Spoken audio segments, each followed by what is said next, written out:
ጋይስ አንዳንድ ጊዜ እማለቅስ የማይመስላችሁ አንዳንድ ጊዜ እማለቅስበት ሰዓት አለ።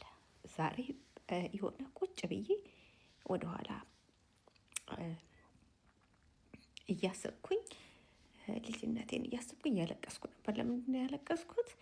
አባቴ በጣም ያሳዝነኛል። በጣም የሚያሳዝነኝ ለምን መሰላችሁ? አባቴ ምንም ነገር ቢደረግለት አይስቅም። ምንም ነገር ቢደረግለት አያስደስተውም። እና ወደኋላ ሳስብ አባቴ የእናቱን መሞት አምኖ አልተቀበለም።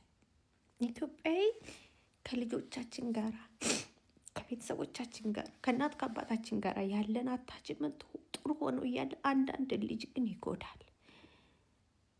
እናቱን በጣም የሚወዳት ስትሞት ደግሞ ብዙ አስታሞ አይደለም፣ ድንገተኛ ነው የሞተችበት እና ኦልሞስት እኔ ሳልወለድ ነው እናቱ የሞተችው። እናቴን አግብቷታል፣ ግን ገና ሳትወለድ ገና ሳልወለድ ነው የሞተችው። ኦልሞስት ወደ 43 ዓመት ይሆናታል ብዬ አስባለሁ። እናቱ በሞተኝ በሁለተኛው ዓመት ምናምን መሰለኝ እናቴ እንደነገረችኝ። እና በልጅነቴ አንድ ዘፈን ይዘፍን ነበረ አልጋ ላይ ቁጭ ብሎ። አሁን ነው በደንብ ኖቲስ እያደረኩት የመጣሁትና እየው ድማሙ ኧረ እየው ድማሙን ኧረ እየው ድማሙ ኧረ እየው ድማሙ ኧረ እየው ድማሙ እናቴ ናፈቅሽኝ ወልደሽ አሳደግሽኝ ልጠይቅሽ ልምጣ ይቅርታ አድርጊልኝ።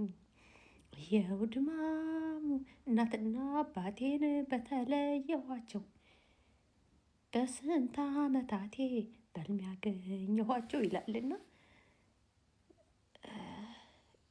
እያለ ይንትን ይል ነበርና አሁን ላይ አባቴ የሆነ ግስተሰል ብሩኩኝ ተባረኪ ልጅ ብሩኩኝ ልጅ ይወጣልሽ ልጆችሽ እንዳንቺ አዛኝ ሆኖልሽ ምናምን ይለኛል። ግን ከልቡ የሚስቅ ሰው አይደለም።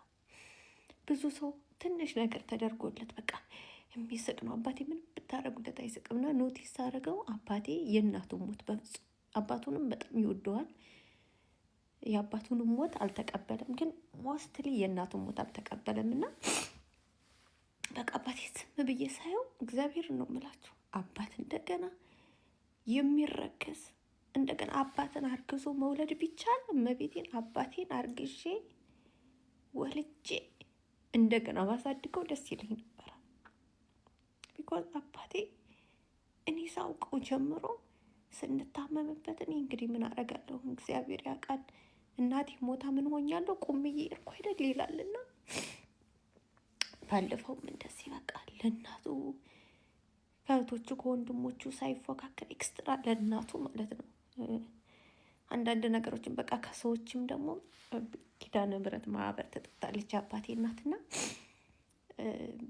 የሰንበት እንጀራ ምናምን ጋግረው ሲወስዱ የአባቴ እናት እንጀራ ከመካከል ለየት ይል ነበራሉና እናቱ ለየት ብላ እንድትታይለት ይፈልጋል። በቃ ነጭ ጤፍ ነው የሚያመርትላት በየአመት 7 ነጭ ጤፍ ኤክስትራ አድርጎ 7 ጭነት ጤፍ ነጭ ጤፍ ለእናቱ ይጭንላት ነበር። አባቴ ጎረምሳ ሆኖ ለብቻው እየኖረ ጎጆ ተሰጥቶት እየኖረ ለእናቴ ግን ነጭ በቃ እንትን ያዳላ ነበርና ሰሊጥ ነጭ ጤፍ ምናምን እንትን ይልላት ነበርና በቃ ቅድም የአባቴን ፎቶ እየፖሰትኩኝ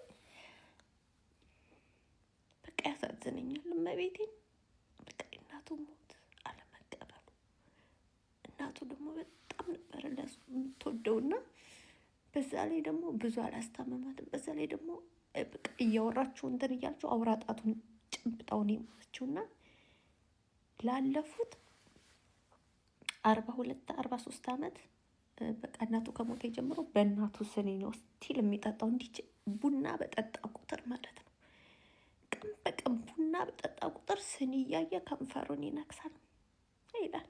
ቀን በቀን እናቱን ቀን በቀን ነው የሚያስባት አባቴ።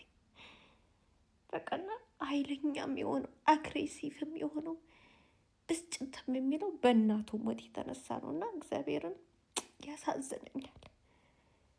በቃ ማርያም በጣም እኔ እንጃ አላውቅም።